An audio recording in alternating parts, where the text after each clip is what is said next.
우리에게 주시는 하나님의 말씀은 갈라디아서 5장 16절에서 18절까지의 말씀입니다. 내가 이르노니 너희는 성령을 따라 행하라. 그리하면 육체의 욕심을 이루지 아니하리라. 육체의 소욕은 성령을 거스르고 성령은 육체를 거스르나니 이 둘이 서로 대적하므로 너희가 원하는 것을 하지 못하게 하려 함이니라. 너희가 만일 성령의 인도하시는 바가 되면 율법 아래에 있지 아니하리라. 아멘. 하나님의 말씀입니다. 다 자리하시겠습니다. 이 시간에 오늘 말씀을 전해주실 목사님을 제가 간략하게 소개하고 내려가겠습니다. 아마 여러분 이미 다 알고 계시지만 혹 모르시는 분도 계실 수도 있겠다는 생각이 있습니다. 오늘 말씀을 전해주실 김희진 목사님께서는 저희 젊은이 교회 협력 목사님으로 오랫동안 함께 저희와 동역하고 계시고 또 새가족 사역, 또 캠퍼스, 또 우리 청년들 사역을 도와주고 계십니다. CCC에서 부천지구 책임 간사님으로 수고하고 계시고 또 굉장히 중요한 캠퍼스 사역에 오랫동안 헌신해 오신 목사님이십니다. 저보다 사실 선배 목사님이신데 더 젊게 사시고 또 활동하시는 우리 목사님이신데 여러분 나오실 때 좀 큰 박수로 환영해 주시고 또 말씀을 받도록 하겠습니다.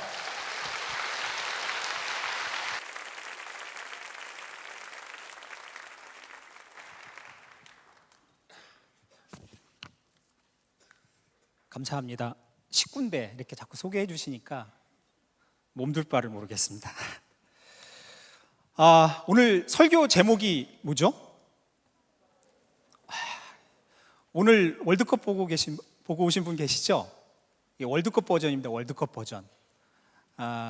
후반전이다. 후반전을 시작하자. 어떤 느낌이 드십니까? 그냥 그렇구나.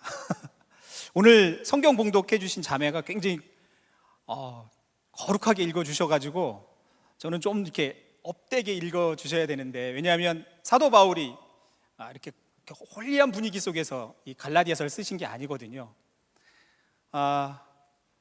지난주에 우리가 맥주 감사주의를 보내면서 올 한 해 2014년을 우리가 딱 반환점을 돌았어요. 그죠? 느낌이 어떠세요?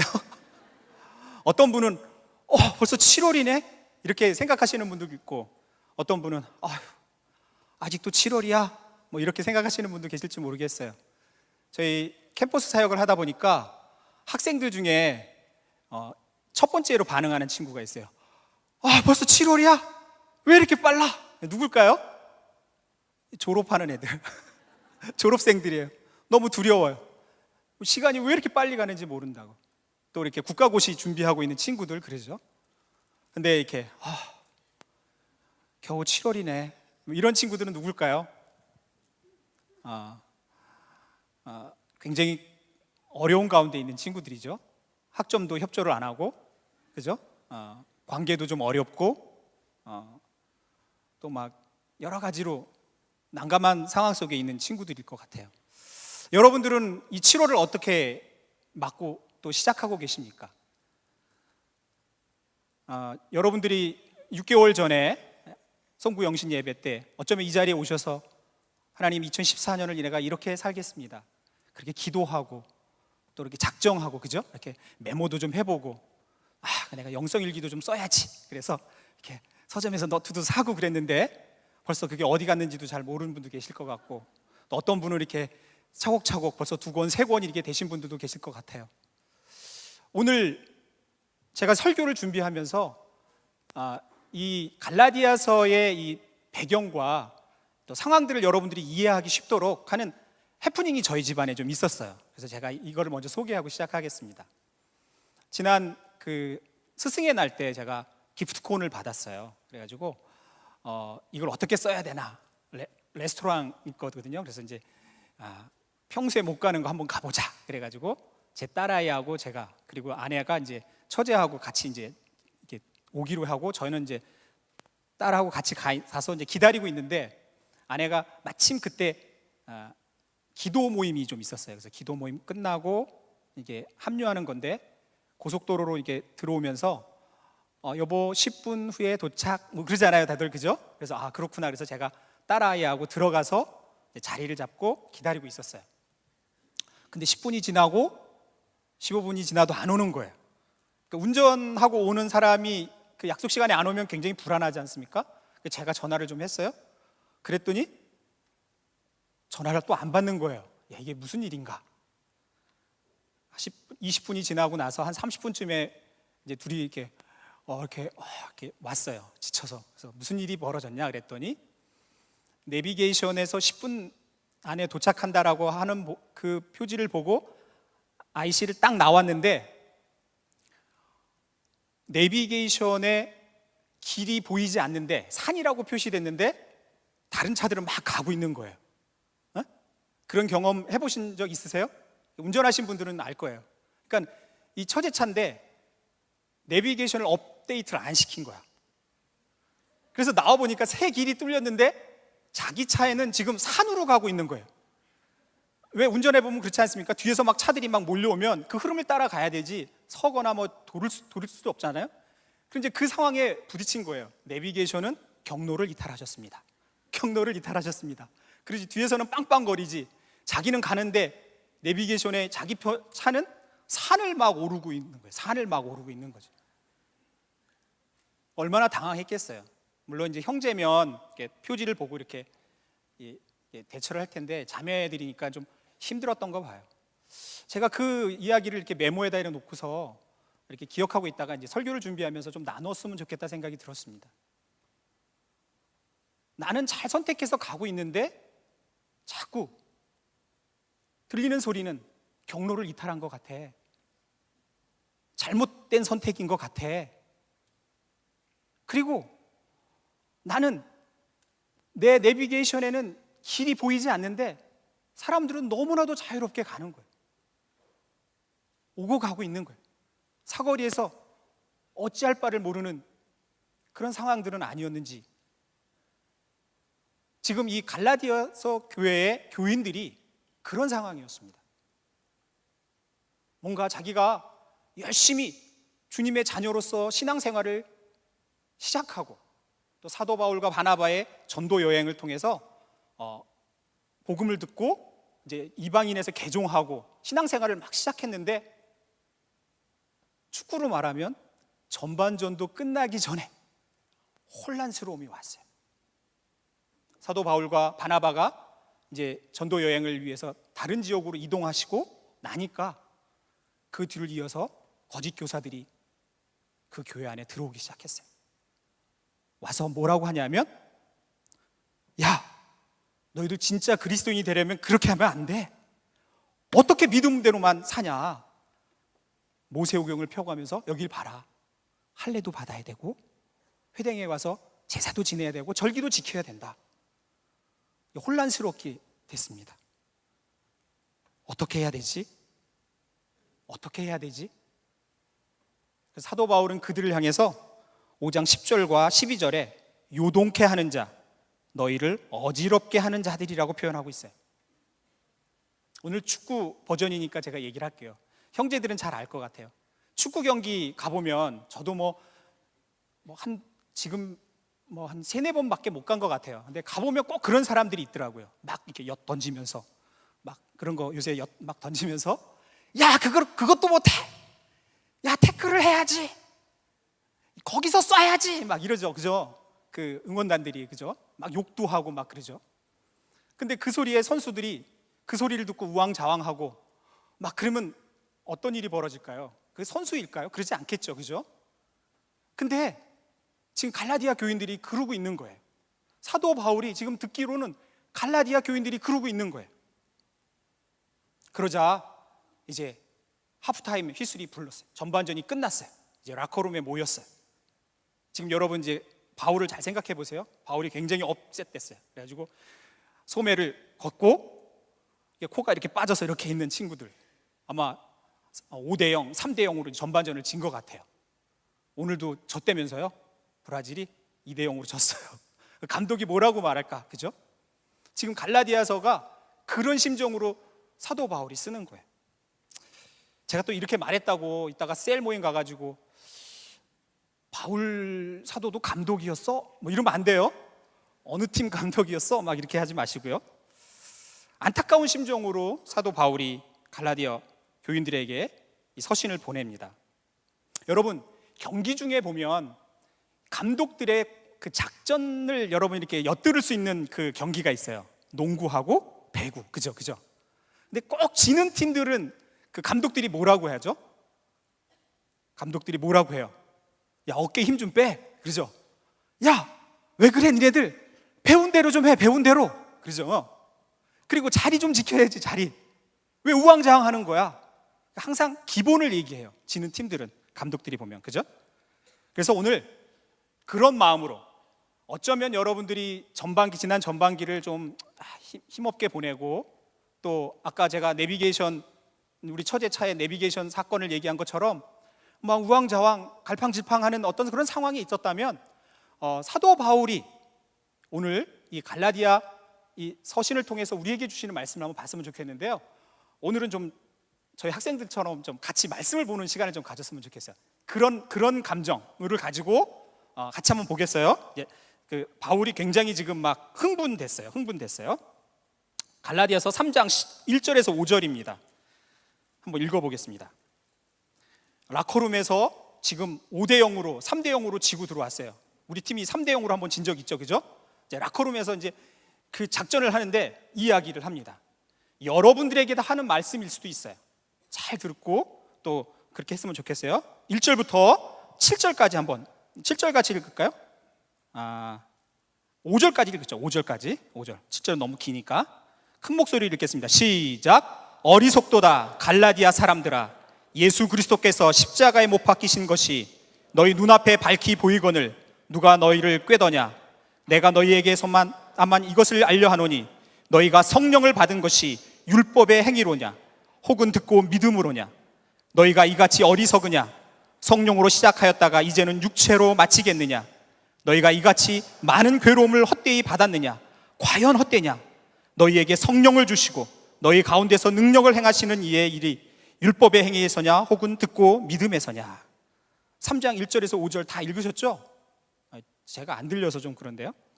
여러분 이렇게 흥분된 목소리로 좀 읽으셔야지 이렇게 탁 오는 겁니다. 여러분, 오늘 2014년 후반기를 막 시작하는 이 시점에 여러분들을 향해서는 하나님께서 말씀하신다면 뭐라고 말씀하실까요? 저도 사역자의 한 사람으로서 전반기 사역을 마치고 이제 후반기 2학기 사역을 준비하고 있습니다. 내가 전반기 사역에 우왕좌왕한 건 없었는지, 주저앉아 낙심하고 있었던 건 없었는지, 그냥 세상 사람들이 하는 소리에 귀가 팔랑귀가 돼가지고 이리저리 마음을 쏟고 있지는 않았었는지, 얼마나 우리 주위에 우리들을 요동케 하고 우리의 생각들, 우리의 삶들을 어지럽게 하는 환경들이 참 많습니까? 너무너무 많은 것 같아요. 갈라디아 교회 성도들도 사도 바울과 바나바에게 복음을 전해 듣고 오직 믿음으로 산다는 그 복음의 진리를 받고 나서 너무 벅차게 신앙생활을 했어요. 그런데 문제는 믿음으로 산다는 것이 언제부터인지 너무 추상적으로 느껴지기 시작하는 거예요. 그런 거 있지 않습니까? 여러분, 큰 은혜를 받고 살았는데 믿음으로 산다는 게 뭐지? 그런 상황에 거짓 교사들이 침투하기 시작했어요. 그들이 하라는 대로 해보니까, 할례도 받아보니까 비교가 되는 거예요. 그죠? 절기도 지키고 율법도 지켜보니까 비교가 되는 거예요. 다른 사람이 인정하고. 꼭 그런 거 있잖아요. 뭐 도장 찍어주는 거 있죠, 그죠? 도장 받아보면 내가 뭔가 하는 것 같고, 성취감도 좀 있는 것 같고, 그런 신앙으로 자꾸 가게 돼요. 근데 문제는 거기서부터 시작이 된다는 겁니다.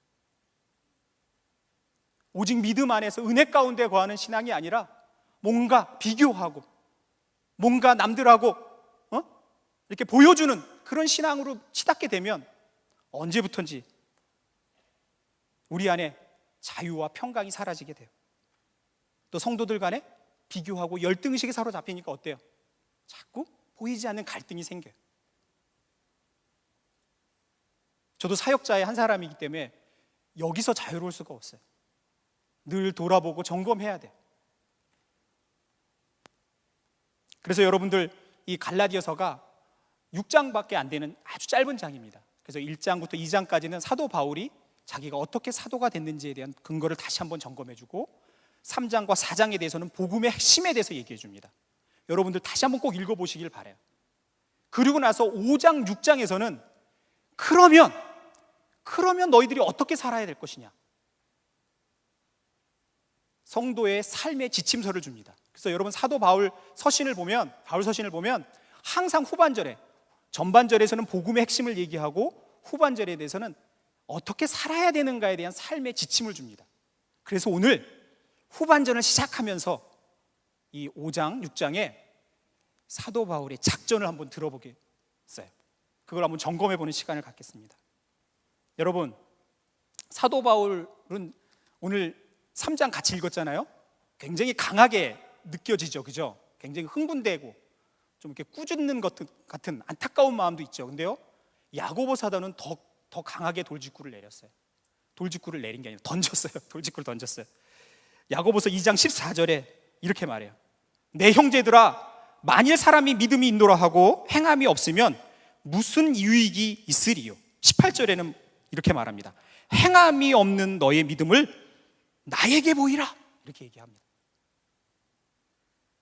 많은 사람들이 왜 영향력 없이 나약하게 살아가는가 하면 삶의 현장에서 그 믿음을 실현하는 것에 실패하기 때문에 그래요. 여러분 전반기 6개월을 한번 돌이켜보세요. 2014년 송구영신 예배 때 이 자리에 와서 여러분 기도하고 준비했던 그 삶이 6개월 동안 어떻게 내 삶의 현장에서 녹아들어가고 그래서 살아냈는가 볼 때 그 노력이 없어요. 어쩌면 갈라디아서로 하면 3장 4장까지만 딱 알아요. 이론적으로. 그래, 내가 믿음으로 구원받았지, 내가 믿음으로 구원받은 자냐, 은혜를 받았어, 땡, 거기에. 근데 5장 6장 가보면 그러면 너가 어떻게 살아야 되냐. 로마서도 마찬가지입니다. 11장까지 복음의 핵심을 얘기하고 12장부터 16장까지로는 너희들이 어떻게 그러면 살아야 되는가를 얘기하고 있어요.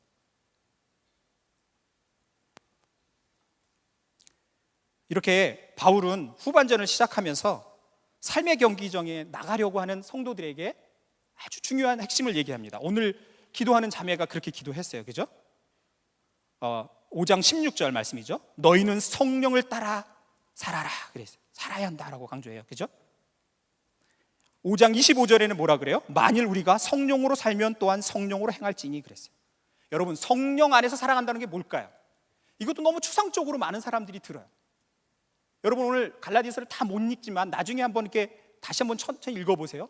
우리 삶 속에 성령이 오시면 우리 삶이 어떻게 되죠? 전쟁터가 돼요. 영적인 전쟁터가 되는 거예요. 예수님을 모르고 성령님을 모르고 살 때는 그저 육신에 따라 그냥 사는 거예요. 미워하고 시기하고 질투하고 싸우고. 근데 성령 안에 우리가 거하게 되고 성령이 내 삶에 거하시면 성령의 소욕이 육신의 소욕과 전쟁을 일으키는 거예요. 전쟁이 일어나야 돼요. 불편한 거예요. 혹시 여러분들 6개월 동안 그 갈등이 있었다면 살아있는 거예요. 살아있는 거예요. 그 갈등이 없었다, 다시 해야 돼. 다시. 그러면서 5장 1절에 그런 성령 안에 사는 사람들의 태도에 대해서 얘기를 합니다. 작전입니다. 작전. 이제 후반전 작전을 제가 하는 거예요. 1절 한번 읽어볼까요? 5장 1절 말씀입니다. 같이 한 목소리 크게 한번 읽겠습니다. 시작.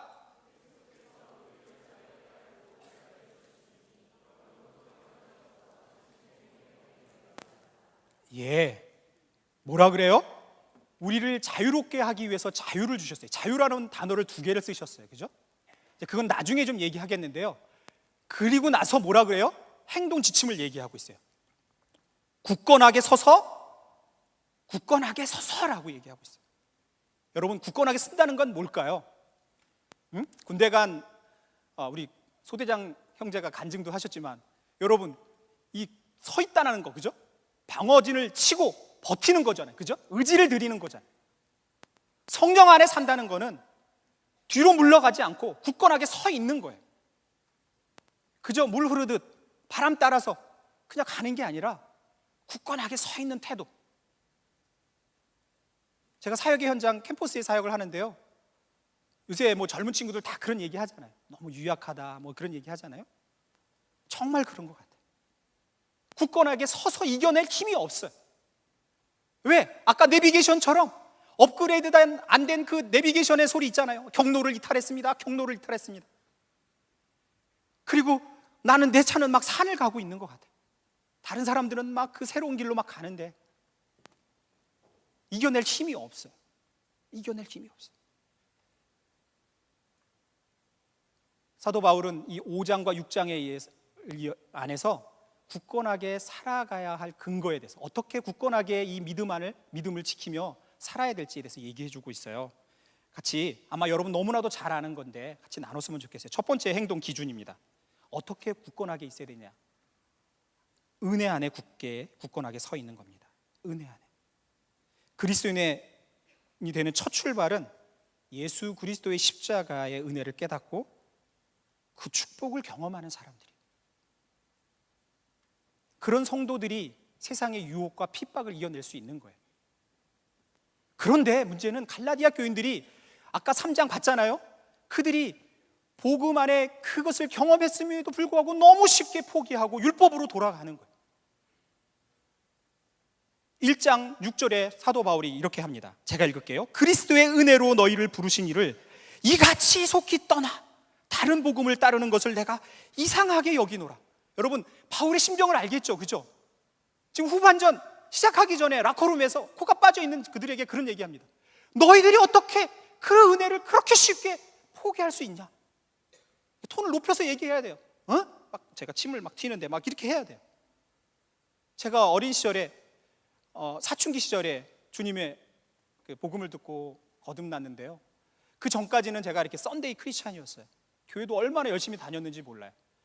주일날 예배에 참석하고 또 절기 때마다 헌금하고 또 봉사하고 크리스마스 때 막 공연도 하고, 요새는 안 하는데 그 당시에는 막 중고등학생도 다 하고 그랬어요. 근데 수련회를 한다는데 억지로 끌려갔어요. 여러분, 수련회에 억지로 끌려가는 것도 은혜입니다. 그래서 좀 이렇게 안 가려고 하는 친구들 좀 이렇게 꼬실라이제이션해서 한번 데려갈 필요가 있어요. 제가 가서 이렇게 끌려가서 앉아 있는데 뭐 이렇게 나이스한 곳도 아니에요. 그냥 돼지 농장 같은 데다 이렇게 그 시멘트 바닥에 이렇게, 지금 생각하니까 이게 그 돗자리 깔아놓고 앉혀놓고 선풍기 틀고 더운데 마침 이 복음을 이제 전하고 계셨던 거예요. 근데 막 뭐 졸다가 듣다가 막 이랬죠, 그죠? 근데요, 이 5장, 오늘 본문 뒤편에 보면 5장 17절에서 21절 말씀이 비수가 되어 저를 찔렀어요. 제가 한번 읽어볼게요. 육체의 소욕은 성령을 거스리고 성령은 육체를 거스리나니 이 둘이 서로 대적함으로 너희가 원하는 것을 하지 못하게 하려 함이라. 아까 전쟁 났다는 그 얘기예요. 너희가 만일 성령의 인도하시는 바가 되면 율법 아래 있지 아니하니라. 육체의 일은 분명하니 곧 음행과 더러운 것과 호색과 우상숭배와 주술과 원수 맺는 것과 분쟁과 시기와 분냄과 당짓는 것과 분열함과 이단과 투기와 술취함과 방탕함과 또 그와 같은 것들이라. 전에 너희에게 경계한 것 같이 경계하노니 이런 일을 하는 자들은, 여기까지 왔는데 이 말씀입니다. 하나님의 나라를 유업으로 받지 못할 것이요. 그 어린 나이에, 지금에 생각해도 어린 나이에 이 말씀이 들려올 때 너무나도 큰 목소리로 저의 양심과 제 영혼을 찌르는 소리였어요. 무슨 소리였냐면, 너는 가짜다. 너의 신앙은 가짜였다. 너무 억울하고, 한편으로는 억울하고, 너무 이거 어떻게 핑계를 대야 될지 모르는데 본문의 말씀은 너는 가짜다라고 말하고 있어요. 이 죄 가운데 있는 너는 가짜다라고 말합니다. 하나님은 그 순간에 제 삶에 가장 부끄러운 민낯을 보게 하셨어요. 지금도 생각하면 그때 너무너무 부끄러웠던 것 같아요. 한참 사춘기 시절이라 예민하기도 했고 그랬겠죠, 그죠? 너무너무 부끄러웠어요. 그제서야 비로소 십자가의 의미가 제 삶에 들어왔어요. 아, 그렇구나. 이 씻을 수 없는 죄악의 문제들, 이 해결할 수 없는 이 죄악의 문제들이 그것 때문에 예수님께서 2000년 전에 나를 위해 죽으셔야만 했구나. 그 사실이 진리로 저에게 올 때 제 삶이 달라졌어요. 여러분, 많은 사람들이 언제 철이 드냐라고 말하면 형제들은 그런 얘기합니다. 군대 가면 된다고 그래요. 그죠? 군대 갔다 오신 분들 그러죠. 그죠? 그래서 언제 철이 들었냐 그러니까 유격 받으면서 철 들었다 그래요. 유격 받으면서. 형제들 군대 갔다 오신 분 알겠죠? 유격 받으면서 또 가장 또 어디? 가스실에 가서 철 들었대요. 막 콧물 눈물 막 흘릴 때, 자매들은 잘 모르실 텐데 거기는 막 그 지옥을 경험하는 시간입니다. 근데 조교가 그래요. 좌우 반동해놓고 어버이 은혜를 불러라 그래요. 그럼 거기서 목소리도 안 나오는데 어버이 은혜를 부릅니다. 나 실제 막 이래요. 유격하고 나서도 그러죠. 막 굴려놓고 막 다 지쳐서 거짓골을 해놓고 이제 그 노래를 부르라 그러면 막 울어요. 그러면 형제들이 나는 철 들었다 그래요. 여러분, 그게 철 들었을까요? 저도 그 경험해봤는데요. 서러워서 울어요. 서러워서 운 거야. 무슨 철이 들어, 철이 들긴. 근데요, 진짜 철이 들 때가 언제냐면요, 제가 결혼해서 아이를 낳았을 때였어요. 아이를 낳아보니까 그래요. 아이를 낳아보니까요, 애가 계속 100일이 지나고 나서도 계속 아프더라고요. 그래서 그때 어머니가 살아계셨는데 어머니가 이제 전화가 됐어요. 그러니까 어떻게 애기 잘 키우냐 그래서. 근데 이제 제가 막내니까 엄마 애가 너무 아파 그랬더니 그러면서 배우는 거다 그러더라고요. 그래서 그러면서 배우는 게 뭘까? 그래, 인생이 쓰다는 걸 얘가 배우는 건가? 그랬어요. 그게 아니었어요. 병원에서 그 아이에게 열감기, 열병이 나면 해열제를 주는데 유아기 때는 3시간마다 먹이라 그러는 거예요. 그죠? 아내와 함께 밤을 꼬박 새가면서 물수건으로 아이를 열을 내리고 3시간마다 이 아이를 약을 먹이면서 밤을 새면서 그때 제가 철이 들었어요. 어머니가 나를 그렇게 키웠구나. 우리 부모님이 나를 이렇게 키웠구나. 그러면서 제가 철이 들더라고요. 여러분, 하나님의 은혜 가운데 거하는 것. 오늘 여러분 바나바하고 이렇게 같이 형제자매들 이렇게 했는데요, 여러분 제자를 키워보면 알아요. 그저 나이스하게 이렇게 에어컨 나오는 곳에 예배드리고, 오늘도 주일을 잘 섬겼어. 그리고 뭐 또 한 주간을 보내는 것, 그것도 있지만요, 여러분 섬기고 제자를 키워보면요, 하나님의 은혜가 얼마나 큰지 몰라요. 저희 학생들이 캠퍼스에서 제자화를 합니다. 저희들은 이렇게 10주 이렇게 끝나는 게 아니라요, 졸업할 때까지 해요. 졸업할 때까지 학교에서 밥 먹고 공부하고 또 심지어는 사랑방이라는 곳에 생활도 하고 막 그래요. 그러니까 학교 생활의 대부분을 자기 제자하고 같이 해요. 그러면서 그들이 배우는 게 뭐냐면, 영적인 어미와 아비가 된다는 게 얼마나 어렵고 고된 건지. 그러면서 철이 들더라고요. 저는 여러분들이 이번 후반기에 정말 은혜 가운데 강하게 굳건하게 서 있을 수 있는 방법은, 여러분 그저 그냥 듣는 은혜로 경험하는 게 아니라, 수동적으로 하는 게 아니라 섬기고 제자를 키워보는 거예요. 저는 이 선한 목자 젊은이 교회에 참석하면서 주보 이렇게 해봐요. 주보. 우리 교회 크잖아요. 1000여 명이 오시니까 끝나고 나서 예배 다 끝나고 가면 주보가 쫙 자리에 이렇게 있어요. 오늘 다 가지고 가실 거죠? 근데 자리에 막 있어요. 그 주보 담당자가 얼마나 마음이 아플까, 그걸 보면서. 그걸 다 걷더라고요. 그죠? 그 예배 전에 다 접었는데, 그죠? 어디 있어요? 그죠? 안내위원들 너무 마음이 아파요. 그죠? 근데 어때요? 그 마음은 언제 경험해봐요? 접어보면 알아요. 그걸 접어서 봉사해보면 그 마음을 알아요. 그 주보 마느라고 얼마나 애썼겠어요. 우리 학생들도 그러거든요. 그러면서 은혜를 굳건히 우리가 경험하고 깨닫는 거예요. 후반기 때는 우리가 그런 공동체가 됐으면 좋겠어요. 여러분, 혹시 힘겹게 전반전을 보내신 분 계세요? 전반전 끝났는데 벌써 5대0, 3대0 이렇게 돼가지고 막 힘드신 분들 계세요? 여러분 어디에 귀 기울이시겠어요? 어디에 여러분의 마음을 두겠어요? 사도 바울은 후반전을 시작하는 갈라디아 교인들에게 은혜 안에서 굳건하게 서라라고 얘기하고 있어요. 두 번째는 오늘 1장에 나온 것처럼 자유입니다. 자유입니다. 이 자유를 많은 사람들이 곡해하고 오해합니다. 정말 하나님께서 나를 자유하게 하셨으니까 마음대로 살아야지, 그런 겁니까? 정말 그래요? 여러분 아까 제가 철 들었다는 얘기를 좀 했는데, 여러분 사춘기, 저희 집에 고등학교 2학년, 대학교 1학년 아이가 있는데 아직도 철이 들들었어요. 아주 얼마나 힘든지 몰라요. 근데 제 모습인 것 같아요. 제 어렸을 때 제 모습인 것 같아서 제가 참고 있는데요, 철이 들면요 부모님에게 효도가 돼요. 순종하게 되고 그러잖아요. 그죠? 아까 제가 아이를 키우면서 철이 들었다고 했잖아요. 이 자유함, 이거에 대한 문제입니다. 어디서 내가 굳건하게 이 자유를 누릴까? 예수님께서 십자가의 죽으심으로 이스라엘 백성들, 우리 성도들이 율법과 죽음과 심판과 정죄로부터 우리를 자유케 하셨어요. 그 자유 안에 누려야 되는데 갈라디아 교인들이 다시 그 굴레로 들어가는 거예요. 할례를 받고 절기를 지키고 율법을 행하고. 얼마나 답답할까?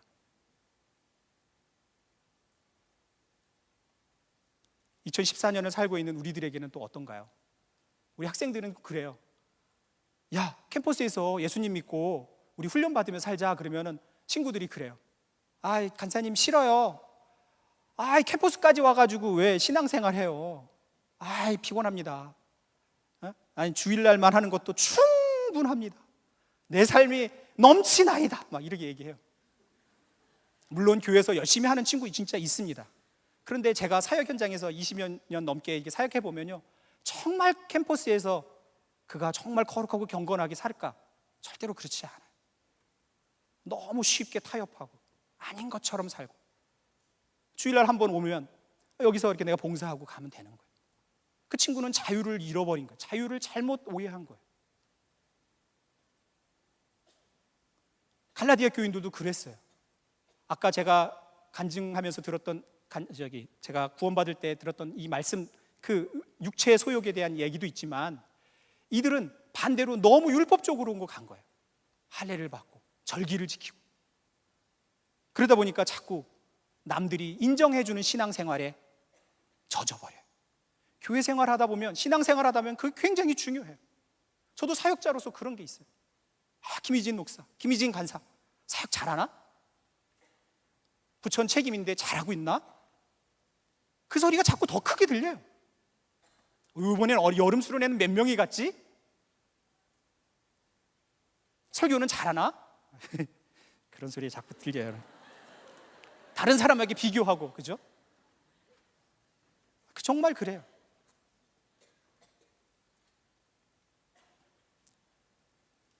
이런 사람들의 특징은요, 신앙생활을 하지만 그저 반복되는 그 형식과 틀에 매여 있다 보니까 기쁨이 없어요. 특징이 기쁨이 없어요. 여러분 후반전 시작하면서 다시 한번 점검해 보세요. 여러분들이 신앙생활을 하는 데 있어서 여러분의 언제부턴지 하나님 앞에서 누리는 자유의 그 기쁨들이 없어졌다면 다시 한번 점검해 볼 필요가 있어요. 내가 소유한 이 자유가. 두 번째는요, 자기의에 빠져가지고 다른 사람하고 자꾸 비교해요. 열등의식에 서로, 또 자기보다 못한 사람 보면 내가 우월하고, 기복이 심하죠. 여러분 2014년을 살고 있는 우리들에게는 사실 더 집요하고 교묘한 세력들이 있어요. 그렇죠? 자기 믿음대로 살려고 해도 얼마나 우리를 끌어내리고 우리가 굳건하게 서지 못하도록 우리의 자유를 흔드는지 몰라요.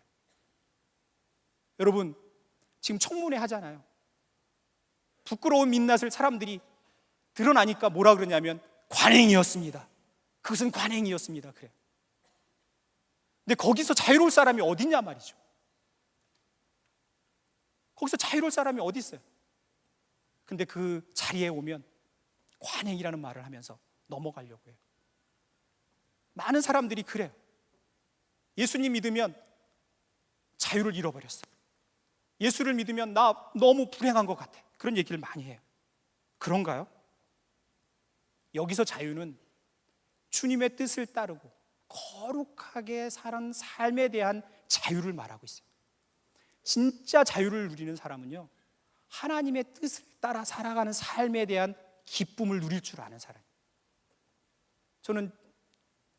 저도 여기 교인이니까 월요일마다 우리가 새벽 기도 한다고 이렇게 베이글이 준비돼 있고 커피가 준비돼 있고 이렇게 목사님이 하실 때마다 얼마나 힘드실까 막 이런 생각도 들어요. 그 기쁨들 한번 점검해 볼 필요가 있어요. 물론 물리적으로 너무 멀어서 못 오시는 분도 계세요. 그런데 정말 우리가 모여서 기도하고 정말 찬양하고 예배하는 게 내 기쁨이 아니라면 어쩌면 나는 그 자유가 변질되어 있을지도 몰라요. 그 자유를 다시 한번 생각해 볼 필요가 있어요. 저에게 이렇게 이제 말하면 똑똑한 친구들은 꼭 묻습니다. 간사님, 은혜와 자유로 굳건하게 서서 흔들리지 않게 믿음 생활하는 사람의 근거는 또 뭡니까? 이렇게 물어봐요. 그렇지 않겠어요? 여러분 어떻게 확인할 수 있을까요? 은혜로 자유롭고 예배 때 다 참석하고 이렇게 수련회 때 성교 때 내가 다 자원하는 마음으로 하고. 성경은 그렇게 말하고 있지 않습니다. 제가 같이 한번 볼까요? 5장 6절 말씀입니다. 5장 6절 사도 바울이 얘기합니다. 5장 6절 같이 한번 보겠습니다. 같이 한번 시작.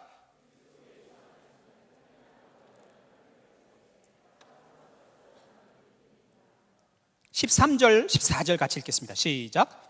형제들아, 너희가 자유를 위하여 부르심을 입었으나 그러나 그 자유로 육체의 기회를 삼지 말고 오직 사랑으로 서로 종로로 타라.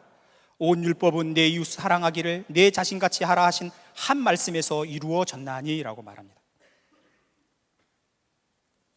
우리 선한 목자 젊은이 교회는 어떤 거로 유명한 교회입니까? 어떤 거로 소문난 교회죠? 1000명 이상 모이고, 그죠? 굉장히 교육 프로그램도 좋고 조직도 좋고 그런가요? 제가 새가족 팀 봉사하다 보니까 가끔씩 저희 교회를 견학하러 오는 팀들이 있어요. 그래서 새가족을 어떻게 운영하는지 이렇게 조사해보고 가시더라고요. 속으로는 좀 그래요. 가서 아마 그렇게 했으면 좋겠다 이런 생각이 들어요. 갔더니 우리 교회하고 별 차이가 없어. 그죠? 뭐 특별한 게 있어요. 왜냐하면 여러분, 프로그램이 부흥을 가져오는 게 아니에요. 여러분, 좋은 조직, 좋은 시스템이 부흥을 가져오는 게 아니에요. 우린 진짜를 알잖아요. 그죠? 진짜를 알잖아요.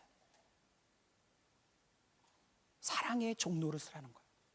그 사람이 정말 은혜와 참 자유 안에 굳건히 선 믿음의 삶의 그 현장에 살아낸다면 사랑의 열매로 나타난다는 거예요. 근데 그거는 쉽게 나타날 수가 있는 게 아니에요. 많은 사람들이 그런 얘기합니다. 기독교인들에 대해서 너가 왜 기독교에 대해서 이렇게 반감이 있냐? 그러니까 크리스찬들은 말과 행동이 너무 다르다는 거예요. 말은 너무 사랑을 얘기하고 은혜를 얘기하고, 근데 삶의 현장은 또 그렇지 않다는 거예요. 모르겠어요. 그건 왜곡된 시각도 있겠고 편견도 있겠지만 사실 우리 안에 깊이 들어와 보면 맞는 것 같아요. 맞는 것 같아요. 우리처럼 어때요? 한번 싸우면 끝장을 보잖아요. 그죠? 아닌가요? 서로 얼굴도 안 보고 교회도 그냥 확 옮겨버리고, 그죠? 우리 친구들이 지난 한 학기에 몇 명 리더십이 나갔어요. 너무 마음이 아파요. 제가 대표니까 불러서 왜 그러냐 했더니 뭐 이런저런 얘기를 해요. 뭐 교회도 바쁘고 사역도 바쁘고 아르바이트도 해야 되고 훈련 받기가 좀 어려울 것 같아요. 그러냐? 그럼 어떻게 해요? 상황이 그런데 꼭 뭐 저희 훈련을 받아야 뭐 꼭 올바른 믿음이 아니니까 그래 알았다. 신앙생활 꼭 잘해라. 그래서 기도해주고 보내면 나중에 들려오는 소리는 뭐냐면 상처받았어요. 누구한테 상처받았고 누가 꼴 보기도 싫고 그래서 갔다는 거예요. 너무 마음이 아파요. 우리의 허물이죠. 우리의 허물이죠. 근데 이 사도 바울이 뭐라 그러냐면 종노술을 하라. 사랑의 종노릇을 하라 그랬어요. 하나님의 자녀된 사람의 특징은 첫 번째, 남을 위해 섬기는 사람이에요. 여러분이 은혜 가운데 참 자유 안에 굳건히 서는 이 후반전을 산다면 우리 교회 안에 성도를 위해서 섬기는 모습들이 일어나기 시작해요. 혼자 잘 먹고 잘 사는 게 아니라 서로 격려하고 지지하고. 6장을 보세요. 6장을 내가 다 안 보지만 6장에 보면 연약한 지체를 서로 돌아보고 격려해주고 그들을 지지하고 사랑의 짐을 서로 져라라고 얘기하고 있어요. 이게 올바른 믿음에 거한 성도들의 후반전의 전략이에요. 이게 굉장히 중요한 부분이에요. 여러분, 5장에 보면 제가 잠깐 읽었던데 육체의 일은 분명하니, 5장 19절 제가 한번 읽어볼게요. 육체의 일은 분명하니 음행과 더러운 것과 호색과 우상숭배와 주술과 원수 맺는 것과 분쟁과 시기와 분냄과 당짓는 것과 분열함과 이단과 투기와 그랬어요. 여기 보니까요, 관계에서 틀어진 문제들이 너무 많은 거예요. 인간관계 속에서 문제가 너무 많아요. 그죠? 20절에 보니까 원수 맺는 것, 분쟁하고 시기하고 분노하는 것, 당짓는 것, 그 다음에 투기하고 나뉘는 것. 이게 리얼 이슈입니다. 여러분 쉽게 생각하지 않았으면 좋겠어요.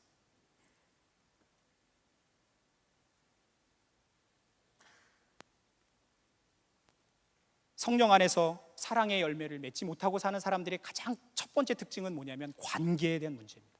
관계에 대한 문제. 저도 이것은 자유롭지 못해요. 저도 이 말씀을 다시 한번 들어보면서 저를 돌아봐요. 그럼 나는 동역자들과 제자들과 어떤 관계를 맺고 있는가? 여러분, 서로 사랑해도 부족할 판에 원수 맺고 분쟁하고 나뉘고 시기하고 그렇게 살아서는 안 되는 거죠. 우리가 서로 사랑의 종이 되라고 말하고 있습니다. 여러분, 결론을 맺겠습니다. 오늘 말씀처럼 사도 바울이 이 후반전을 시작하면서 성령 안에서 행하라라고 말하는 얘기하고 있습니다. 성령 안에서 성령님과 매일 동행하는 삶은 그냥 자연스러운 게 아니에요. 그냥 뭐 자동적으로 막 되는 게 아니에요. 제가 얘기했죠. 영적인 전쟁인 거예요. 영적인 전쟁이에요. 여전히 우리가 죄성을 가지고 있는 몸으로 이 땅에 발을 디디고 살잖아요. 아직 천국에 들어가기 전에 이 죄악은 사단이 권세를 잡고 있어요. 악한 영들이 있단 말이죠. 그게 영적인 전쟁인 거예요. 많은 사람들이 그것을 간과해요. 굳건히 서서 싸워서 이겨야 될 영적인 싸움이 있는 거예요. 영적인 긴장이 있다는 겁니다. 여러분, 혹시라도 전반기 6개월을 그냥 이렇게 흘려보냈던 분들 다시 한번 복귀해 보세요. 내가 영적인 긴장함이 좀 있었는가? 그죠?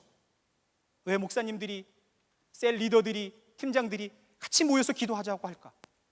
영적인 긴장 속에 우리가 정신을 바싹 차려야 되기 때문에 그래요. 그러나 여러분, 갈등과 긴장이 올 때 참된 성도들은 어떻게 해야 될까요? 우리의 삶을 다시 한번, 우리는 성령 충만하니라 그래요. 오늘 기도한 자매가 그렇게 했어요. 성령 충만. 우리의 삶의 중심을 주님 앞에 맡기는 거예요. 내가 여전히 주인이 돼서 살아가는 게 아니라 나의 삶의 주인을 주님으로 모시는 거예요. 지금 21세기 버전으로 하면 24시간 주님과 동행하는 삶이에요. 목사님이 하시는 말씀이 그 말씀이에요. 왜 우리가 24시간 주님과 동행하는 삶을 부단히 해야 하는가 하면 이런 영적인 긴장이 있기 때문에 그래요. 이런 긴장, 삶의 현장에서 성령의 인도와 지배를 받으며 사는 여러분 후반전이 됐으면 좋겠습니다. 이 시간에 한번 기도하도록 하겠습니다.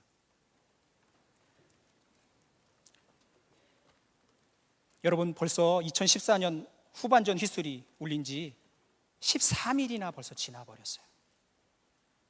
그런데 여러분, 어떤 영적인 전략으로 후반전 이 7월을 시작하고 있었습니까? 여전히 세상은, 여러분의 환경은 정말 나를 요동케 하고 어지럽게 하는데 여러분 어떻게 대처하고 있지요? 내가 흔들리지 않고 굳세게 서서 주님을 따라갈 진리, 자유의 복음이 있습니까? 또한 흔들리지 않을 내가 은혜 안에 거하고 있습니까? 아마도 지난 전반전 6개월 동안 여러분들 감사도 많고 행복하게 보내신 분들도 많을 줄 알아요. 맞습니다. 그것도 은혜입니다. 그런데 또 어떤 분은 정말 코가 빠지도록 힘겨운 시간을 보내신 분들도 있을 거예요. 맞아요. 근데 여러분, 이제 후반전 터닝 포인트, 이것을 시작하면서 이제 하나님께서 그 문제들 가져오라고 말씀하시고 이제 후반전을 역전의 기회로 삼으라고 말하고 있어요. 그저 여러분들 코 빠진 상태로, 어깨에 축 처진 상태로 치료를 시작하지 않았으면 좋겠습니다. 하나님께 간구하고 굳건하게 서서, 내 삶 속에 굳건하게 서서 지켜내가야 될 영역은 무엇인지 한번 기도하는 시간을 갖도록 하겠습니다. 같이 한번 기도하도록 하겠습니다. 하나님 아버지, 그렇습니다. 지난 6개월이 은혜였고 하나님 아버지 주님의 큰 아버지 인도하심이 있었음에도 불구하고 여전히 내 안에 정말 아버지 주님의 초점을 맞추지 못하고 없어서 아버지 주님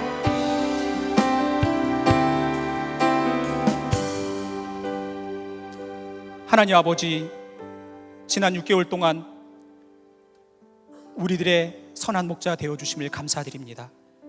비록 때로는 세상 소리와 세상 풍조에 여전히 요동하고 흔들리기도 했지만 이제 다시 후반전을 시작하며 십자가 굳건한 은혜의 복음으로 회복시켜 주시니 감사합니다. 더 이상 세상에 휘둘리지 않고 주님이 우리에게 허락하신 자유 안에 거하는 우리가 되게 하옵소서. 예수님의 이름으로 기도하였습니다. 아멘.